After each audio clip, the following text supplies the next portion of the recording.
effects different? While cheaper aerosols rely on artificial propellants, Febreze uses a 100% natural propellant. Check it out. Pressure created by what's in your air makes the bottle spray, which means freshness everyone will love. Febreze. I brought in Ensure Max Protein with 30 grams of protein. Those who tried me felt more energy in just 2 weeks. Here, I'll take that. Ensure Max Protein with 30 grams of protein, 1 gram of sugar, and nutrients to support immune health. ET's in the building. I heard some clothes are going to come out tonight. You already got the party started. I'll get naked now. Oh, I hell. have no problem. Nick Cannon. Okay. His alias is Murder Count Harlem. Nelly, LL Cool J. Only ET is backstage at the BET Hip Hop Awards, and we're going to have that for y'all tomorrow. Happening now. As the region comes down from a third surge of COVID-19, National Night Out is set to be a much more subdued affair. We talk with an organization trying to make it work. A city between San Antonio and Austin, known for its German roots, continues to grow every year. Coming up, what makes New Braunfels attractive, and what are the different projects the city is focusing on? You'll have a rundown of how cool it'll get in your neighborhood tonight and when the humidity returns. The News at 5 starts right now. First at 5, the pandemic, still a very real concern. And tonight is proof with the city of San Antonio canceling its Neighbors Together initiative, which is the same night that Texas recognizes National Night Out. And it's the second year in a row that a concern with COVID-19 cases and hospitalizations has canceled the event. Garrett Berger talked with one group that's still trying to make its National Night Out event work. We'll have a big balloon arch there and another balloon arch here at the end. This will be Family Services' third National Night Out event. But like last year, it will be a drive-through. They had planned for an in-person event until they saw COVID-19 numbers rising. We didn't want to contribute to that risk. So the event will be limited to the 350 carloads who have already registered. It'll be one of just a handful of San Antonio events this year. The San Antonio Police Department has technically already stopped its affiliation with National Night Out, transitioning to Neighbors Together, which the department says allows more flexibility with local sponsorships and events and a focus on a wider approach. Whereas National Night Out was a single night of activity to stamp out crime, we made the point that it's a year-long event. It's a year-long effort. Regardless, the event was scheduled for the same day as National Night Out until the department and city decided to pull the plug in August in the midst of the latest COVID-19 spike. But for Family Service, the event is too important. Really what National Night Out is all about, to help families and neighbors connect. That's part of that social community engagement that in today's world with all the COVID isolation, this is more important now than ever. Even though the families coming through the drive-thru won't have the same opportunity to mingle, Family Service says they'll still be able to get some handouts like food and activities and information on different community resources. And there's always looking to next year. We really hope to bring it back in person and make it a giant neighborhood party for everybody. SAPD says its officers will make a point to try to get out to those events that are still happening. Meanwhile, here in Converse at North Park, they're focusing on having a central event. Coming up at 6 o'clock, hear from the police chief about why they decided to push ahead where San Antonio didn't. Live in Converse, I'm Garrett Berger, KSAT 12 News. This is what's left of a woman's car after she fell asleep at the wheel this morning. San Antonio police say despite the car bursting into flames, the woman is okay, adding she escaped with only a few bumps and scratches. It all happened around 4:30 in the morning. The woman clipped the back of an 18-wheeler along I-35 and Eisenhower Road. Her car rolled and caught fire. First responders then had to assist in a secondary crash nearby after an onlooking driver rammed their SUV into the back of a pickup truck. It's unclear if either of those drivers were hurt. A man is recovering after he crashed his car into a utility pole, and a woman left shaken up after that close call with the crash. It happened around 7 o'clock this morning at the intersection of Southeast Military and South Flores. A woman who was stepping off the bus says that she saw the driver slam into a utility pole right as she was going to cross the street. Everything in pieces, the front bumper, everything in pieces came out, and the other one slid out to where I was at. It happened just like nowhere, like nothing nowhere. It just happened quickly. The car's bumper landed on one of the woman's feet. As for the driver, he was taken to the hospital. Police say even after the amount of damage and having to be cut out of the car, amazingly, he should survive. New Braunfels, known for its water park, its rivers, and its German roots. It has steadily grown for 3 decades. Between 2010 and 2020, the city grew about 58%, in fact. And city leaders say there's several reasons behind that growth. Tiffany Huertas takes a look at New Braunfels' expansion and how it's becoming more diverse every year.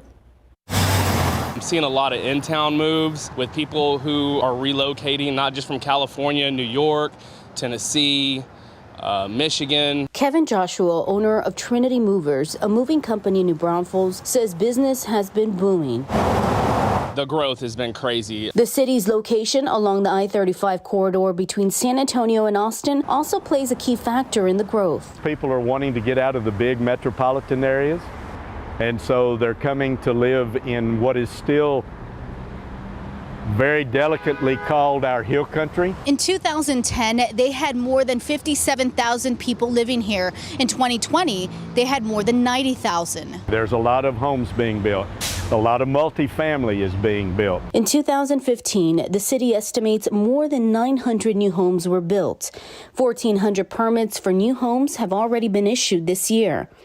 The city has also issued 4 apartment complex permits compared to 1 last year. And when it comes to business, since 2015, the city estimates at least 800 new businesses started in New Braunfels. One of the industries growing is manufacturing. Whether it's automobile manufacturer, component manufacturers with Canadian General Tower that exports its products all over the world, to the recent announcement of the Continental Motors plant. Over the next few years, Jewel says they will continue to improve the experience of downtown. Whether it's adding more hotel accommodations or working with business owners to expand their offering. Residents like Kevin welcomes the growth with one condition. As long as the people that are coming here have the same type of values that we've always had. Tiffany Huertas, KSAT 12 News.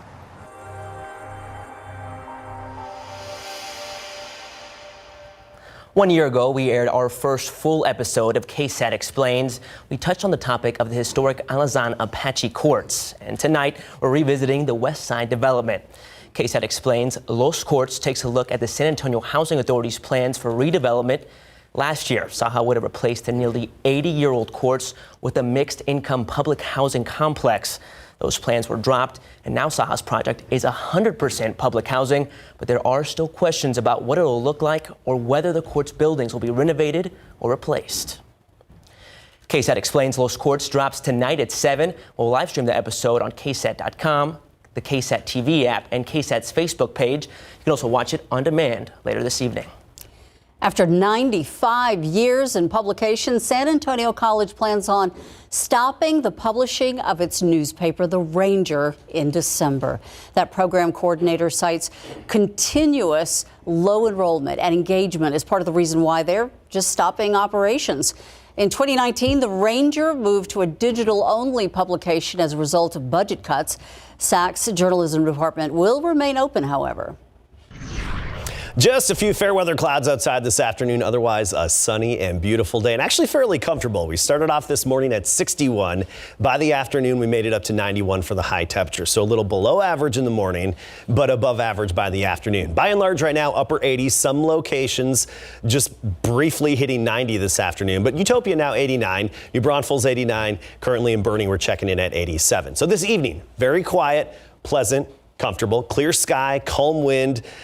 Low humidity as well, and that's the key with our weather here. Low humidity helps these temperatures fall off efficiently. So by 10 o'clock, we're talking 75 degrees in Sam, near 60 tomorrow morning. But of course, this humidity, it'll be back. We'll talk about that in a bit.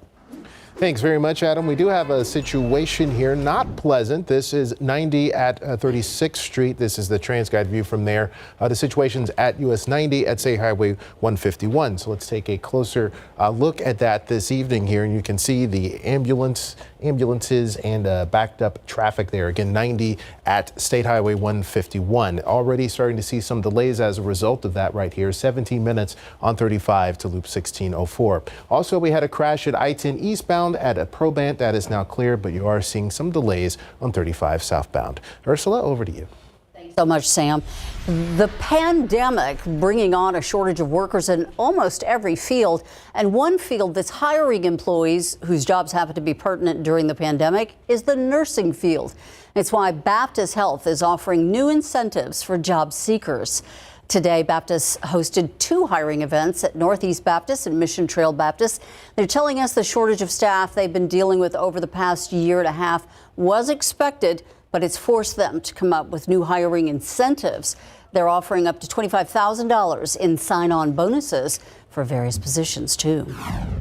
Our nurses are working shift after shift after shift, and what we thought at first was going to be 6 months has grown into almost 2 years worth of hard work, week after week, shift after shift. And so naturally we have lost nurses and we haven't gained any back.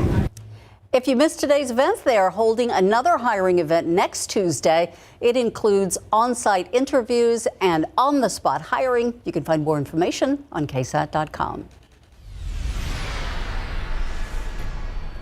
Johnson & Johnson taking the next step to get approval for a booster shot. The company handing over data to the FDA showing a second dose administered 56 days after the first provides up to 94% protection against a more serious case of COVID-19. The news coming alongside a new federal report that shows more than 250,000 cases have been prevented by vaccines, as well as 100,000 hospitalizations amongst seniors. And soon more Americans could gain protection. The FDA currently reviewing Pfizer's clinical trial results for vaccines in kids ages 5 to 11.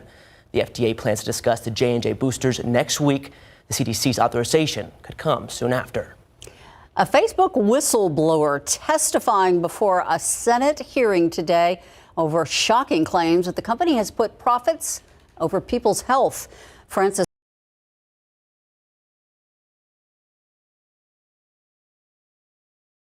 especially the younger generation, and it's time for Facebook to take responsibility. They have to make sure that the next generation is just as engaged with Instagram as the current one.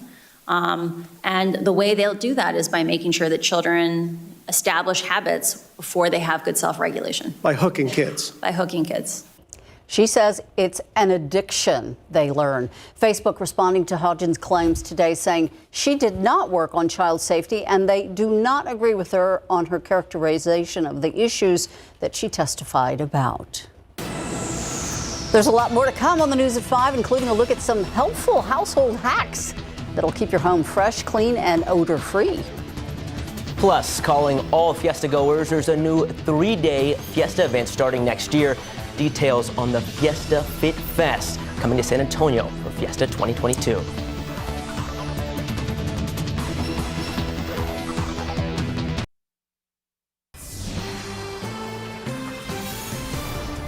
If you thought your Fiesta to-do list was full, well, there's a couple of new events to add to the calendar.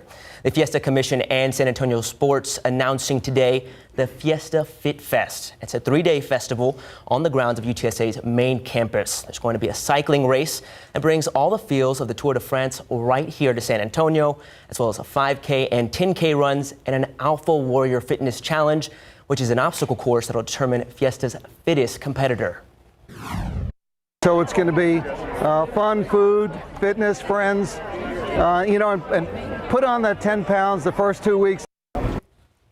You can register for the different events at fiestafitfest.com. Proceeds from the event benefit San Antonio Sports and its youth programs. Fiesta 2022 runs March 30th through April 10th.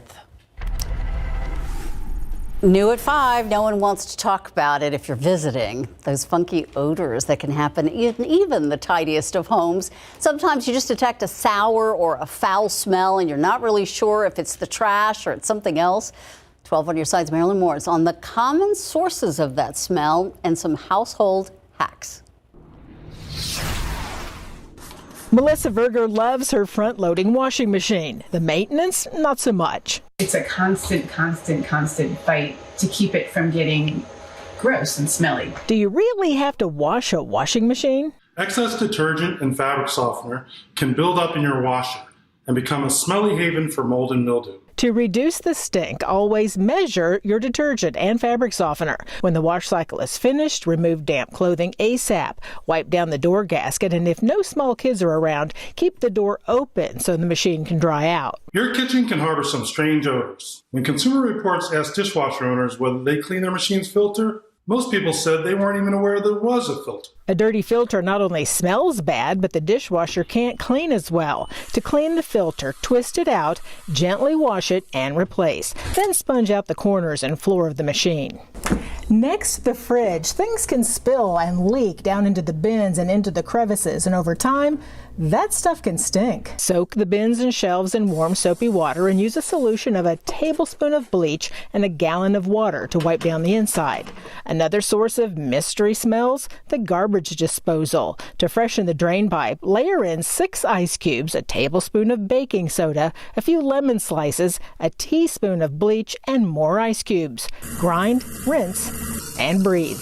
Marilyn Moritz, KSAT 12 News. What a great trick.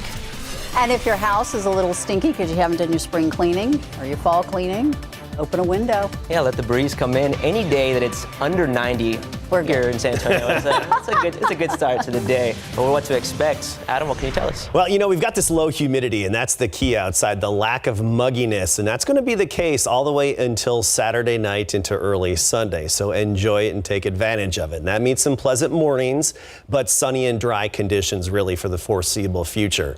Let's get a look, first of all, at our temperatures outside across the state. Very similar to what we have around here, mostly well into the 80s, some locations just briefly clipping 90 this afternoon. Cotulla, actually our hot spot at 96, Del Rio 94, and Laredo 93. Those are the warmer locations on our map.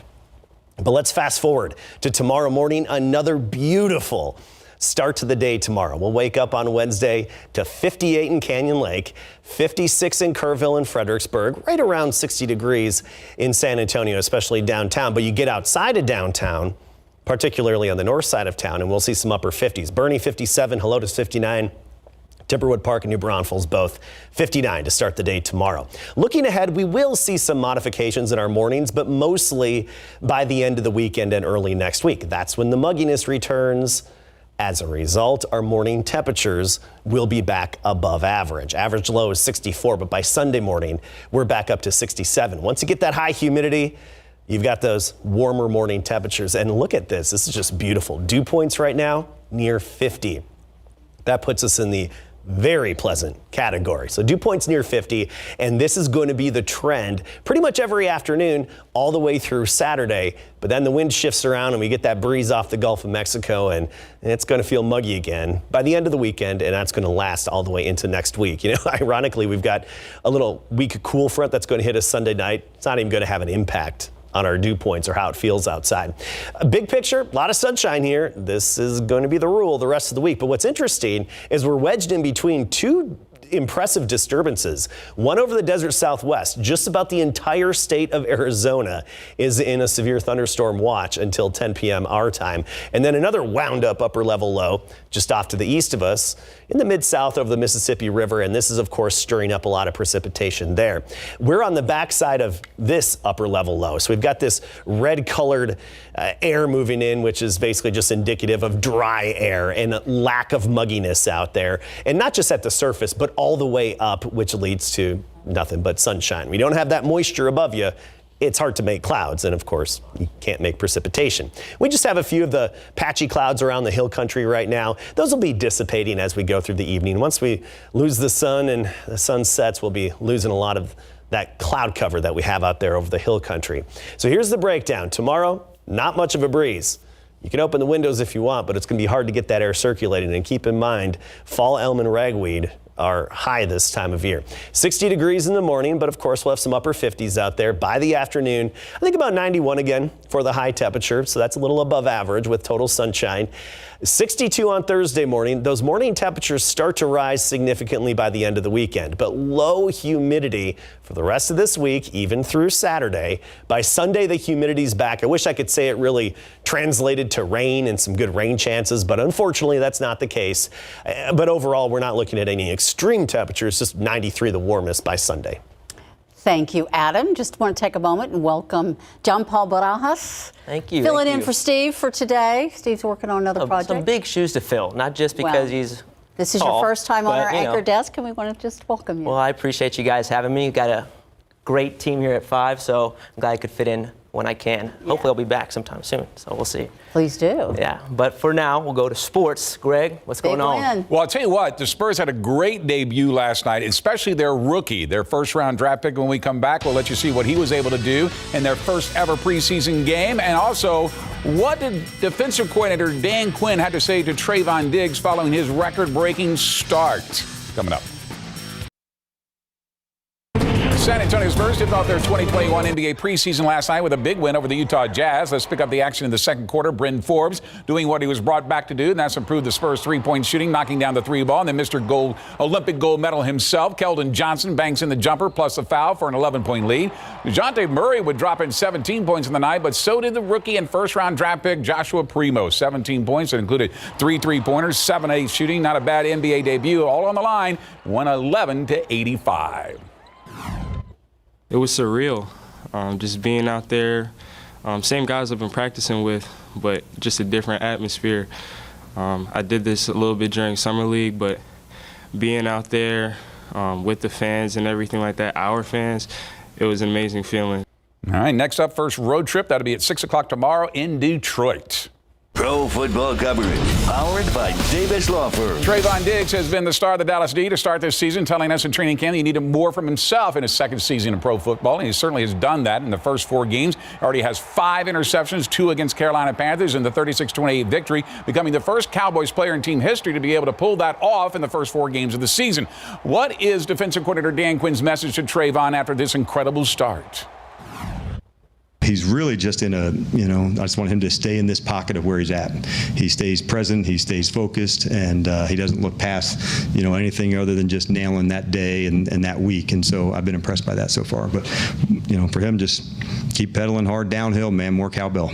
There you go. Legendary record producer Bruce Dickinson would be proud. We'll see if Trayvon can add to his resume this Sunday when the Cowboys host the Giants at 3:25. KSAT 12 Sports will be there. Now, one of the things that will help the Houston Texans pull out of their nosedive is their running game. With 5 backs on the roster, they could use that to take the pressure off of Davis Mills, who had 4 interceptions against the Bills and a quarterback rating of 50. But one of their strengths has turned into a weakness with only 48 yards against the Bills and now averaging just 68.5 yards per game. For a team that wanted to establish their identity through the run game, why haven't the Texans been able to do that? I don't know. We'll have to just watch film and see, what's going on. We play a different team each week, and so just trying to put it all together, playing more unified, playing more as a whole offense together. That's the biggest thing, especially running the ball. You got to be able to, everyone has to do their job, me included, to help out the run game. They are going to get destroyed from here on out if they don't fix this problem quick. Yeah, they've got a lot to prove after that last game. As a Houston native, it's rough. It's tough to watch. Yeah. Tough to watch. But we got draft picks this year, so hopefully that's a start. The silver lining there. All right, guys, we'll be right back after this. All right, Highway 90 westbound at State Highway 151 is closed. You can see traffic being diverted there onto State Highway 51 after a crash. Traffic backed up all the way to I-35. JP and Ursula. Thanks, Sam, and thank you for watching the news at 5. World News is next.